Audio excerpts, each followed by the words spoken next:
বেশ কদিন ধরেই বিকেল হলেই বৃষ্টি পড়ছে, আর বৃষ্টি পড়লেই কিন্তু মনে হয় একটু চপ ভাজাভুজি খেতে। জয়েন্ট ফ্যামিলি হলে যা হয়, এক একদিন এক একজনের আবদার থাকে। তো বাড়িতে দুটো মাছ ছিল, ভাবলাম একটু মাছের চপ তৈরি করি। একদম সিম্পল কিছু জিনিস দিয়ে খুব সহজেই মুচমুচে দোকানের মতো মাছের চপ বাড়িতেই বানানো যায়। দোকানের থেকে স্বাদ ভালোই হয়, দোকানে মাছের পরিমাণটা কম থাকে। হ্যাঁ, তো তার জন্য আমি বানিয়েছিলাম মাছের চপ। আশা করি ভিডিওটা ভালো লাগবে। নমস্কার সবাইকে, আরও একটা নতুন ভিডিওতে স্বাগত। মাছটাকে প্রথমে সেদ্ধ করব। রুই, কাতলা, ভোলা ভেটকি আর মাছ, যে কোনো রকম মাছে করতে পারেন, তবে একটু বড় মাছ হলে ভালো হয়। কড়াইতে নিয়ে নিয়েছি 1 কাপ পরিমাণে জল, অল্প একটু নুন, হলুদের গুঁড়ো, আদা রসুনের পেস্ট, চাইলে একটু পাতিলেবু দিতে পারেন রস। ভালো মতো সব কিছু মিশিয়ে নিয়ে 2 পিস রুই মাছ পেটি ছিল সেদ্ধ করতে দিলাম। তবে হ্যাঁ, কড়াইতে আমি জলের পরিমাণটা একটু বেশি দিয়ে ফেলেছিলাম। চেষ্টা করবেন 1/2 কাপ মতো জল দিতে, যাতে মাছটাও সেদ্ধ হয়ে যায় আর জলটাও কড়াইতে শুকিয়ে যায়, যাতে জলটা ফেলে দিতে না হয়। মাছটাকে সেদ্ধ করে তুলে নিয়ে ঠান্ডা করে খুব সাবধানে ধীরে ধীরে ঠান্ডা মাথায় কাঁটাটাকে ছাড়িয়ে নেব। যেহেতু চপের ভেতরে কাঁটা কিন্তু আর দেখা যাবে না, তো যে কোনো সময় ফুটে যেতে পারে, তাই এই কাজটা খুব ধীরে সুস্থে আমি করেছি। যখন মাছটা ছাড়ানো হয়ে যাবে সাইডে রেখে দিলাম। তো এবারে গ্যাসের ফ্লেমে একটা কড়াই বসিয়ে দেবো। কড়াইয়ের মধ্যে নিয়ে নেব সাদা তেল। আমি যে কোনো রকম চপের পুরে একটু তেলটা কম দিই, কারণ যেহেতু চপটা ভাজা হয় অনেকটা তেলে। 1 টেবিল চামচ সাদা তেল গরম করে একটা পেঁয়াজ কুচি দিয়েছি। সেই পেঁয়াজটাকে হালকা করে ভেজে নেব, কালারটা হালকা চেঞ্জ হওয়া অবধি বা ট্রান্সপারেন্ট যখন হবে ততক্ষণ অবধি। তারপরে দিয়ে দেবো আদা, রসুন, কাঁচা লঙ্কা কুচি। চপের মধ্যে একটু কুচি করে মশলা দিলে খেতে স্বাদ হয়, চাইলে পেস্টও দিতে পারেন। আদাটা একটু বেশি দিয়েছি, রসুনটা তার থেকে একটু কম দিয়েছি, আর কাঁচা লঙ্কাটা অবশ্যই নিজেদের ঝালের স্বাদ অনুযায়ী দেবেন। মশলাটাকে একদম লো ফ্লেমে কিন্তু খানিকটা ভেজে নেব।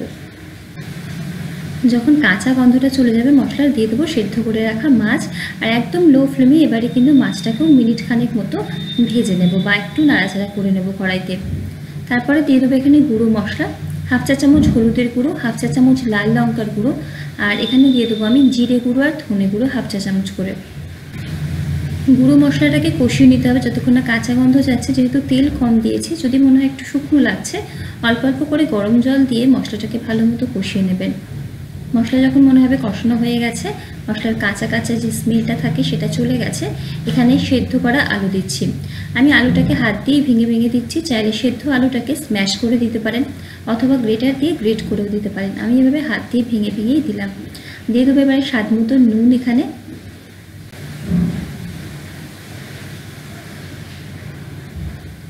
দিয়ে দেবো গরম মশলার গুঁড়ো 1/2 চা চামচ পরিমাণে।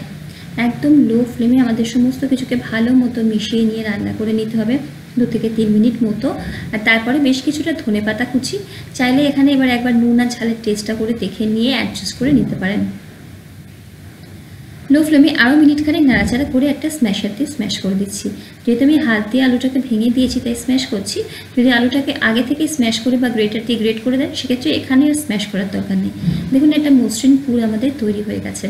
গ্যাসের ফ্লেম বন্ধ করে পুরটাকে নামিয়ে নিয়ে ছড়িয়ে রাখবো একটা প্লেটে, আর ঠান্ডা হতে দেবো। পুরটা ঠান্ডা হতে হতে বাকি কাজগুলোকে গুছিয়ে নেব।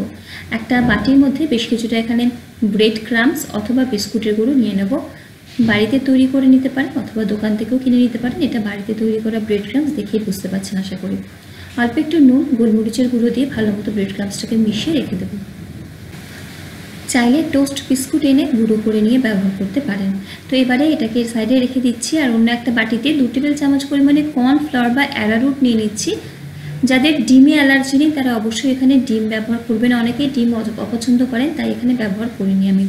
2 টেবিল চামচ কর্নফ্লাওয়ার দিচ্ছি, অল্প একটু নুন আর গোলমরিচের গুঁড়ো আর নর্মাল তাপমাত্রার জল দিয়ে একটা পাতলা ঘোল এখানে তৈরি করে নেব। ঘোলটা খুব বেশি ঘন করার দরকার নেই, অল্প অল্প করে জল দিয়ে মিশ্রণটাকে তৈরি করে নেব। মিশ্রণটার ঘনত্বটা দেখলেই বুঝতে পারবেন ঠিক কী ধরনের ঘনত্বের আমি রেখেছি। আর একটা পাত্রে বা একটা বাটিতে না কিছু শুকনো ময়দা নিয়ে রাখবেন। আর এখানে পুরটা দেখুন ঠান্ডা হয়ে গেছে। এখানে একটা পাউরুটি নিয়েছি, পাউরুটির ধারগুলোকে আমি এভাবে একটুখানি ছিঁড়ে নিয়ে পাউরুটিটা টুকরো করে মিশিয়ে নেব। যদি মনে হয় মিশ্রণটা একটু নরম লাগছে, সেক্ষেত্রে এরকম পাউরুটির টুকরো করে অথবা ছাতু অথবা একটু রোস্টেড বেসন মিশিয়ে নিতে পারেন। দেখবেন পুরটা টাইট হয়ে যাচ্ছে। পুরটা যদি নরম নরম থাকে বা পুরে যদি একটু ময়েশ্চার থাকে, সেক্ষেত্রে কিন্তু চপটার শেপ দিতে অসুবিধা হবে। এবারে হাতে একটু তেল মাখিয়ে নিচ্ছি। যে সাইজের চপগুলো বানাবেন অল্প অল্প করে বল বানিয়ে সাইডে রেখে দেবেন। এখনই কিন্তু শেপ দেবো না, প্রথমে মিশ্রণটাকে ভাগ করে নেব।